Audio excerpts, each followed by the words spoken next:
Hello and welcome, ladies and gentlemen, to EUS Challenger Series number 11 with the second day, with the second set of quarter-final games and the best of threes with, well, I should probably check the teams who I'm casting before I do it because they don't all have tags. I believe it's GF Gaming versus someone. It's like trick and duck. Trick and Trick duck. and duck are definitely words in the name of that team. That's all I Okay, can tell you. it's Tick, Trick, and Duck. So TTD. I'm gonna call them TTD so I don't just embarrass myself. So, in fact, we'll just go to the bands because that's a lot easier than reading out their team names. Kenan, Jace, and Zach so far.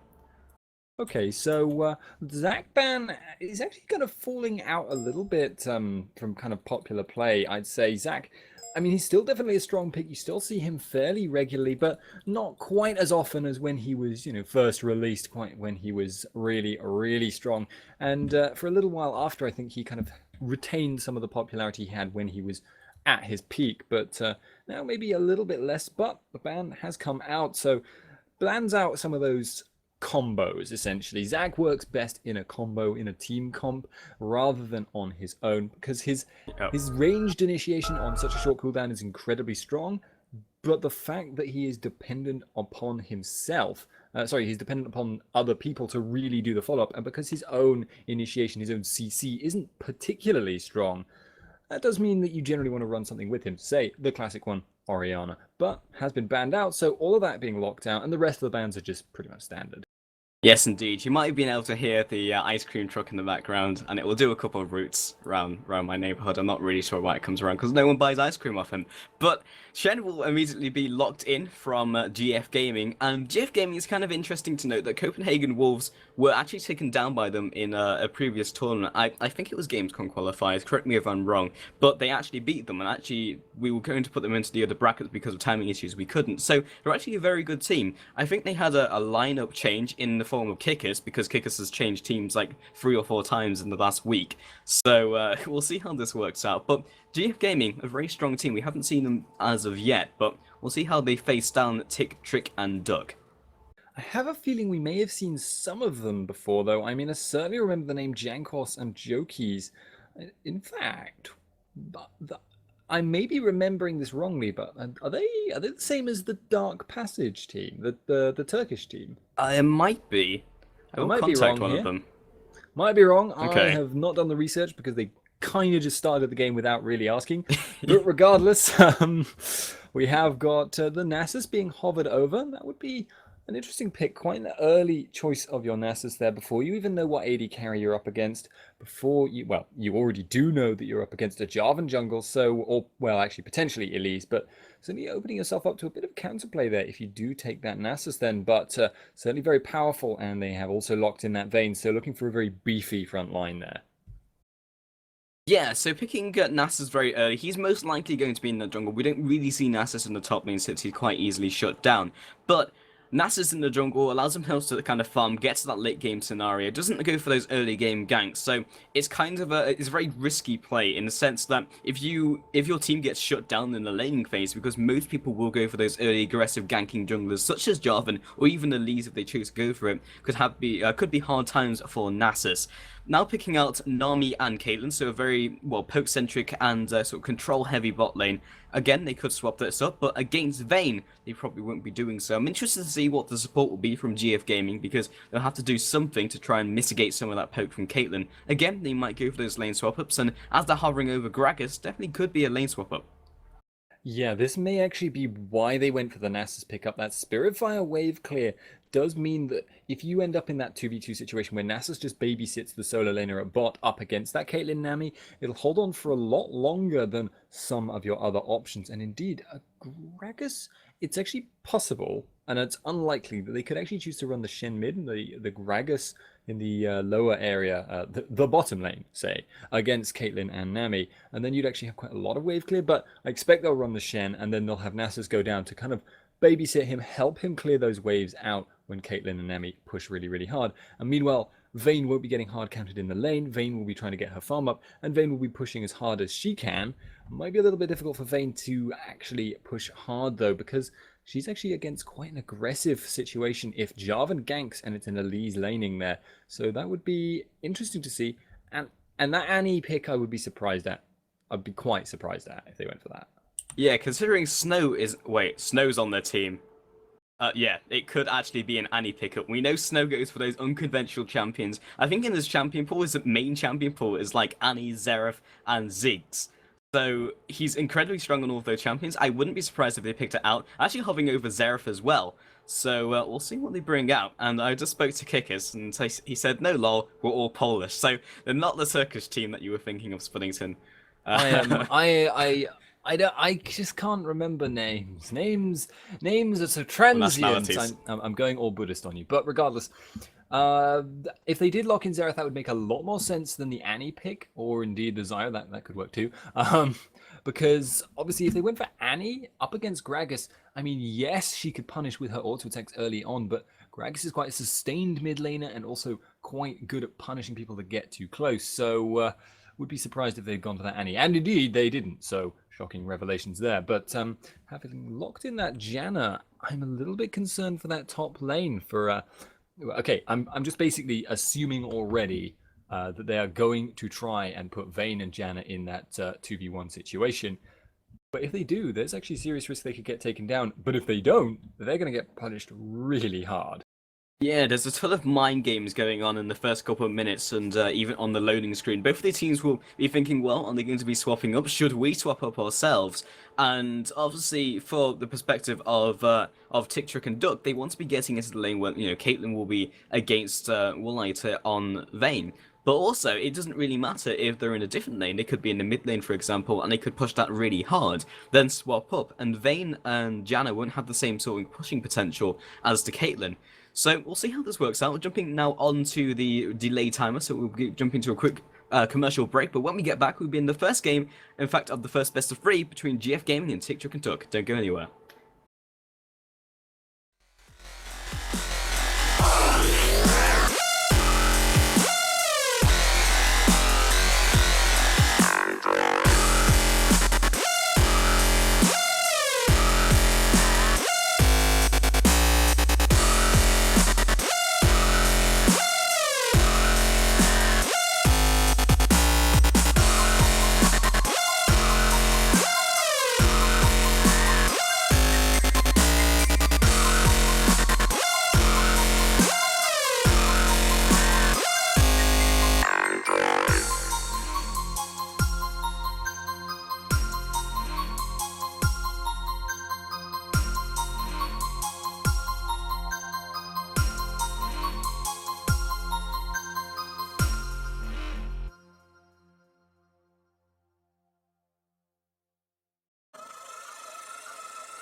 Hello, ladies and gentlemen. Welcome to the US Challenger Series number 11. I am Spuddington, joined by Pulse. This is Tick, Trick, and Duck versus GF Gaming, and we are underway. Pulse, how are you doing? Hey, how's it going? So we're waiting for both of these teams maybe to go for the invade. I mean, Jankos looks like he wants the invade to happen. Might, of course, be the aggressive ward going down. He is leading the charge, so we'll see if Tick, Trick, and Duck decide to collapse upon them. I think they're really just looking for the wards, though. They're grouping up as 5, making sure that they can't contest, but at the same time, they don't want to fight. Yeah, 2 wards go down by Alendix, just in those kind of key positions where they can see the red buff and they can also see the Wraith. So when Jarvan picks up his blue, and then, you know, which is a standard start going straight into the red buff, then they can probably do something about it. Again, they may be looking for a steal, and they may even just wait there and try and assassinate Jarvan if he tries to start on the red. We do currently have Tick-Trick conductors waiting around that area. Looks like they want to maybe contest this. I think they might know that they're still staying in that brush. Kikis, currently unawares of the 4-man team looking for this invasion. At least still at that buff as well. See how this works out. Yeah, he hasn't yet skilled a point in anything, so Kikis is going to have that body slam available and will get himself out of there. I'm not even sure he was seen then, but certainly will spot them out. They will spot him out. And it looks like iNightmare will be starting on the enemy blue. Meanwhile, though, in this bottom lane, Bro starting on his own blue. Now, this is very, very interesting because that's going to mean that you'll have a level 1 blue buff Elise versus Shen. And Shen, not easy to bully out, but Elise with blue buff at that level, using those spiderlings to tank out, is going to be so brutal. Plus, she'll actually be level 2. And that is going to give her a lot of XP. She will use that flask to blow herself up, though, I suspect. Or she may just choose to go back. She may have just been using this to kind of buy time in which to await the positioning of the relative lanes. Yeah, very possible. Doesn't have the teleport though, so we'll be losing out on some of that EXP and farm, which in the long run might hurt her. It depends how fast Elise gets back into that bottom lane, because Joki's, he is approaching level 2, so we'll see if this blue buff was worth it. Of course, he hit level 2 off the buff as well. And Nasus, goes to the blue buff, finds it's not there. Because of the invasion, you generally expect the entire team to be assisting. You don't expect one of the laners to take the buff by themselves. In fact, it's very difficult to do so. You usually have leashes out the jungler, and that helps you pick up the buff. And then not even having like jungle runes, Elise can do it very well with the spiderlings using those to tank, so that's exactly why they did it. I don't think it was really premeditated either, but in the top lane, Kick is doing some damage to Sunny XX. And in fact, we have guards LFT actually moving in the mid lane for the 1 versus 1 lane. This is interesting because they know it was going to be 2 versus 1. So instead of trying to push down the top turret as fast as possible, they actually moved the support mid lane. Yeah, and Gragas is going to take a lot of damage in this early game from Sunny XX. Caitlyn is going to punish his melee range auto attacks really, really hard. And although he sustains is going to be difficult, guard LFT, I think landing that bubble but taking a lot of damage in return. I will say, though, that the longer this lane goes on at the top lane, I mean, Sunny XX will get more experience and as much gold as normal, so she'll be a very strong AD carry. But if Gragas hits level 6, it's going to mean that Sunny XX will be very, very vulnerable to an all-in from him. Bro in this bottom lane getting quite aggressive, but will not be doing all that much. And I would expect that in the long run, we will see either Snow or LFT, probably LFT, move up to help Sunny XX in that top lane, because without, I suspect he's going to be in a lot of trouble. And yeah, indeed, we are now. No, maybe not. Is he? He turned one way, went the other, and now he's going top. Yeah, Gragas actually went for the all-in onto Caitlyn, but the flash was popped from both of these summoners. So looking for guard, yeah, going for that 1 versus 2 lane. So now that Zyra's actually gotten a couple of levels, she can't be completely pushed down, and also it alleviates the kind of pressure you expect from like 3-man gank, which could come from Nautilus. Meanwhile, on the bot lane, Nightmare look for the gank. So it's going to take 2 tower shots for his trouble, dropping very low. He's going to have to back off in return, but Shen needs recall. So, in fact, he might watch down this turret. Got to be careful, though, because Nasus is coming bot lane. Level 3, doesn't have the Wither just yet. Indeed has the Spirit Fire. And Nasus is going to back off, so it should be okay. But Robo might be caught out here. Spiritfire comes down, and the Wither lands. He's picked up the level 4 from those minions. Still chasing after as well. A Nightmare wants to help. He's incredibly low HP. This could easily translate into a double kill. Use it to Golden Eggs just to slow him down. Again, Spiritfire comes out. Flash. Repel comes up. He's going to have to come down again in the same spot. Daxter picks up the kill. iNightmare tries to lock him up underneath turret. Doesn't quite get it, and first blood goes to Joinkos. Yeah, nicely played there by Jankos, being in the right place at the right time. And also a slightly dodgy dive. When they went for Shen, they just really, they were like, it seemed like one guy wanted to go, one guy did not. Jarvan was not willing to go for the flag and drag. And even if he had died to get it, probably would have been worth it on that Shen. But as it happens, it did not. And now we have Williter cancelling his auto attack animation 3 times in a row, I just saw. But, and also getting a luck crit. Oh, Snow, that was so unfortunate. He got tumble luck critted. It's lost like 20% of his HP in one auto attack. But regardless, luck crits, then things. But anyway, yeah. Still actually see Sunny XX in this top lane though, solo against Kikis, and I really think he needs some support, at least by the time Kikis hits level 6. Playing it very well at the moment, avoiding the body slam engages and avoiding the barrels, but at level 6, Kikis can force that engagement, and he will just have so much better of a sustained fight than Sunny XX because he'll have that attack speed debuff, and he'll have his brutal damage reduction and massive AD spike from his W. Plus he's hit level 6 now, Sunny XX, and I mean obviously he's a burst caster as well. Yeah, being on the mid lane, Snow actually lands a grassy root onto Walliter, just force him back. And it's worth mentioning what a luck crit is. So on your marks, if you take 1 crit root, then if you get a crit in lane, that's really, really valuable. And sometimes you can just look out, get that 1% crit, and it will sometimes just end up in you winning like a trade in the early game and potentially just, you know, snowballing a lane from there. It's really dumb, but you don't lose anything from putting that in your rune page. So you might as well take it. I put it on all my rune pages, and you know, helps in jungling as well sometimes.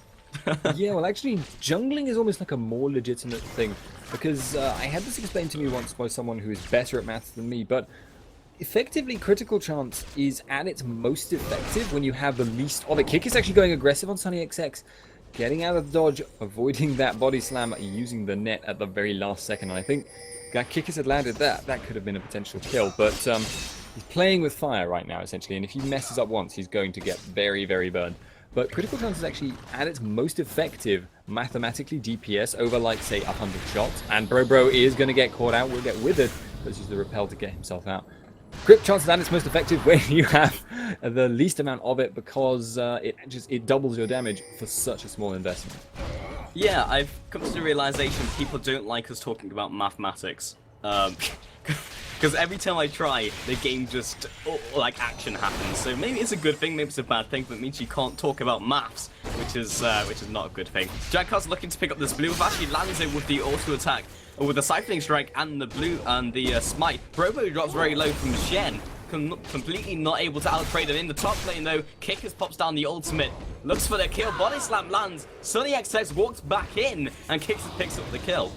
It's that deceptive range on the flubber known as Kikis' belly. It's, I thought he had actually gotten out of the way, and if Sunny XX had turned that around, it would have been very, very nice for him. But as I mentioned, he's playing with fire here. It's so risky for him to stay in that kind of lane because he's just squishy and has an escape that can be cancelled and is unreliable.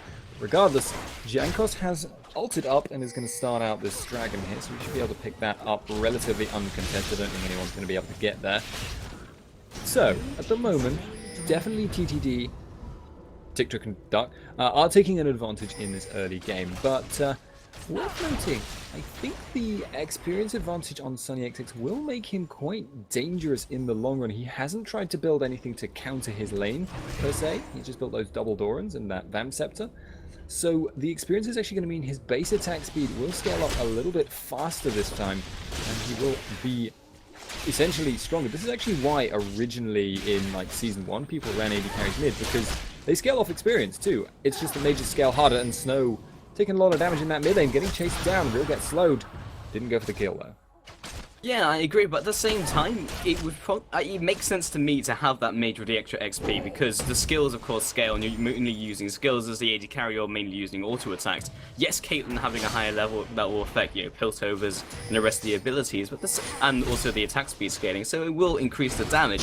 But having Snow with the, you know, the XP in the right place, yeah, it's interesting they actually went for that duo lane of the mid lane. I'm surprised they didn't swap a Caitlyn there and then maybe had Zyra against Gragas, which again would be somewhat difficult, but Zyra has good counter initiates and could have outplayed Gragas. So It's interesting. We'll see how this works out in the long run for them because they're playing for later on into the game. And God throws out the tidal wave. Good juke with Tumble. And we're just back on up. Yeah, there was unfortunate there for Guard. Wooliter read where the bubble was going to go, and Guard was still determined, even when that had whiffed, that he would get that kill, damn it. But it did not happen. Yeah. And I will say that probably the reason they ran Nami mid, at least at first, is because Snow on their Zyra at level 1 wave clear very, very weak, so they kind of wanted to give that assistance. But it seems, I really do feel like they should have just rotated her up once Zyra was already level 3 or 4. Seems a little bit odd to me, and in fact now it looks like Guard is indeed going to be up here, will be supporting this. But maybe too little too late, because Kikis level 5 barrel roll. He's going to be able to clear those waves really, really cleanly. And Bro taking a lot of damage in that bottom lane, but should be okay.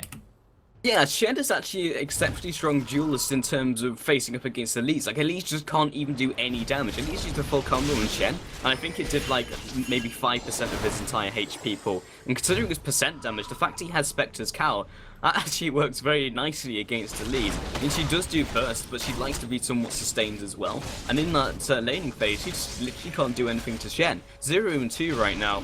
This is looking really nasty, because they need someone to be able to deal Shen. Because if the team if their team gets ahead, then they'll be split pushing. I mean, that's what Shen does. Your team gets ahead, Shen split pushes, you get into this awkward situation where you need someone to be able to deal him. Kickers gets aggressive onto Sunny X. Throws down the explosive cask, but doesn't knock him into his turret, so doesn't choose to follow up on that one. But they need someone to be able to deal Shen, or at least push against him. So I wouldn't be surprised if we see Robo maybe pick up Sunfire Cape, because Sunfire Cape works really well on Elise, and she builds lots of magic penetration. But at the moment, they need someone to duel him, and they don't have anyone on the team who can really do so. Yeah, and the other thing is, if they only have that one initiator in the form of, well, in fact, they're just a little bit lacking. Whoa, I'm surprised that taunt in the bottom lane didn't land there, but regardless, if you are running that Elise, and you're running her as kind of a squishy caster, and your only other initiator is this jungle Jarvan, you're very dependent on him doing well and getting tanky. And at the moment, he's doing a bit okay. It's not great. He's 0-0-0. Bro taking again that taunt in the bottom lane. He's getting bled down, and this could quickly turn nasty for him. But they're very, very dependent on Jarvan getting tanky, because if he does not get tanky, they will just have no one to tank the burst from Gragas, and that could be disastrous for them. Plus, they will have no one to dive Vayne, and Vayne indeed is looking quite farmed at the moment. 135, significantly higher gold than I think anyone else in the game right now, and that is dangerous stuff, because Caitlyn is not going to be getting that much benefit from the extra experience that will override a good several hundred gold. Kika's actually in this top lane. We'll just walk out. Yeah, it's also worth mentioning that they have the better scaling over Tick, Trick, and Duck. And GF Gaming, well, they have Nasus and they have Vayne. So Nasus is doing very well, 2-0-0. He's already getting tanky, and Vayne has had essentially free farm. And 138 CS at this point in the game is incredibly good. So they can just keep it rolling. In fact, they don't really need any more kills. They just carry on farming. They'll win in the long run. However, Tick, Trick, and Duck, they have a good mid-game team, but I'm not sure if they're doing well enough to actually put that into effect. Again, they have good picking potential. I mean, they have Zyra, they have Jarvan as well, so they have the potential to look for picks and then go for initiates after that. Kicker's his ultimates haven't gone too well so far, but at least they're pushing them out of their lane. In fairness though, did you see how low Sunny XX got there? She must have been on about 20-30 HP. Yeah, did have barrier, but worth it to use a Gragas ult to potentially force a barrier. Plus, it was very, very smooth mechanically. He used the explosive cast to knock it into the barrel roll, which he had actually whiffed a little bit earlier. So yeah, he's now threatening in this 1v2 lane to kill the two people. So yeah, he's doing pretty well for himself right now, and is in fact cancelling that recoil from over the wall. So Kick is very, very happy to be doing what he's doing right now. Will get body slam cancelled, but should be okay. And Ace in the hole coming in actually will flash out of there. So actually pushing his luck a little bit. Yeah, Kicker's flashed it. He knew that Nami probably would have had the damage to follow up. He had Ignite, in fact. I'm somewhat surprised God didn't pop down the Ignite. He could have actually all-in with Tidal Wave. I guess he didn't think the Ace in the Hole would bring him so low, especially with Kaden not having level 2 ultimate yet. So that's a definite possibility. But even so, that was a kill in the making, but Kickers did indeed read it and went out with the flash anyway. So, we on their mid lane. Snow doing fairly well, 128 CS to 159 from Vayne. and Vayne does have the higher scaling, but Snow in mid-game should be good to go. As soon as they get level 11, both on Caitlyn and Snow, I wouldn't be surprised if they decide to maybe attempt the team fight with Drake up as well. Yeah, actually in the bottom lane, Bro getting aggressed upon once again. Joki's just constantly landing those taunts and constantly bleeding him down. Has now got that full spirit visage, and Nasus has just started up that dragon again.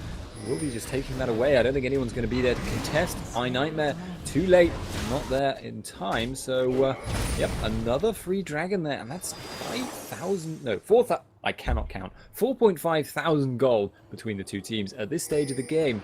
That's significant.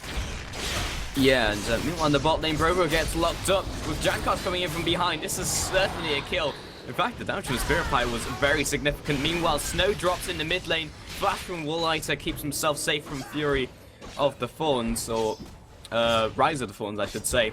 And that's another 2 kills, so 5-0, putting GF Gaming in a very good position indeed.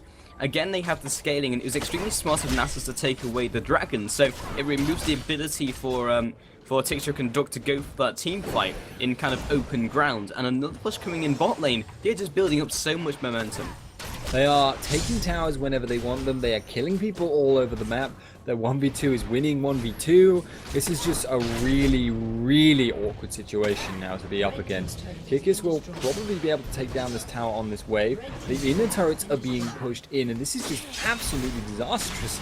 They are losing so much ground that I'm starting to wonder if they are going to have a hope of coming back in, especially when you consider the difference in the scaling between the two teams. I mean, Vayne is on this team. It's so strong, and Bro getting almost dived there at his inhib turret at 17 minutes. However, this is going to be the counter engage now. We have got the stun landing, and Nightmare wants to come in. There is a teleport on that ward. That's a minion actually, but Kikis does barrel himself in. Will be throwing out that ultimate and will knock back 3.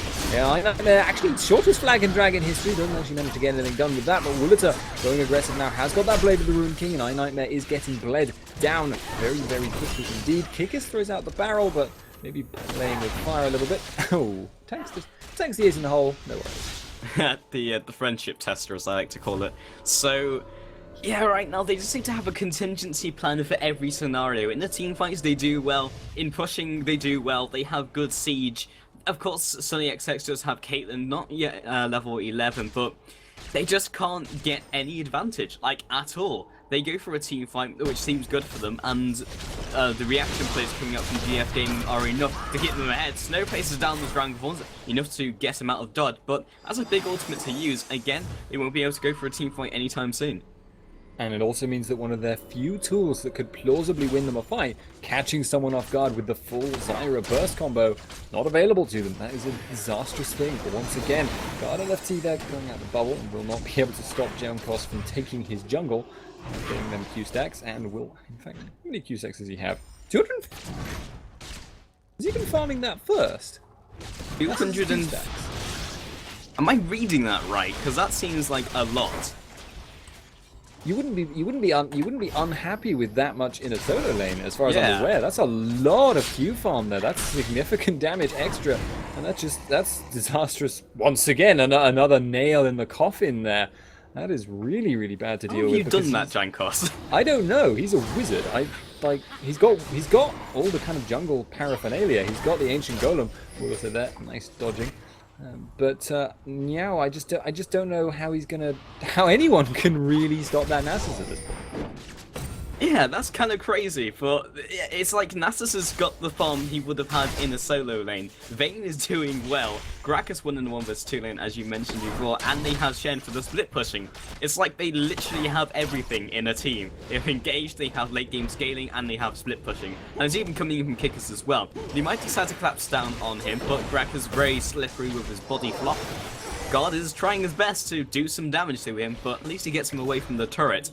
We're going to have to see some amazing play coming in from Tick, Trick, and Duck to pull this back. Jankos picking up the... Well, hasn't picked up the mid-turret just yet. Elendix gets caught. Flash comes out. Monsoon pop. And a double through the wall, because that makes sense. Broto, very close to falling. Fury of the Sand walks up to him, swats the spider. Picks up another kill onto Nami, dropping like flies right now. And now Kick is coming from the side, lands the explosive cast. Drankos gets caught in a strangleforce, but it doesn't even touch or do any damage to those bruises. Kickers jumps in once again, and that's the surrender vote. Not really surprising in the slightest. No, Jankos there following the old maxim of farm peeps, not creeps. He just murdered a whole bunch of people, and it was just at the end there, I was like, oh yeah, he killed Brobo because he has a billion Q stacks for a jungle Nasus. I don't understand. But wow, that's a convincing win out of GF Gaming. And really, honestly, Tic and TTD have done very well in the past from what I've seen, and they are a very solid team. So nice, impressive display there from GF Gaming. I'm aware that they've beaten Copenhagen Wolves, our current champions, before. So looking good for them. There is still another game at least in this best of three, however. So we'll see if TTD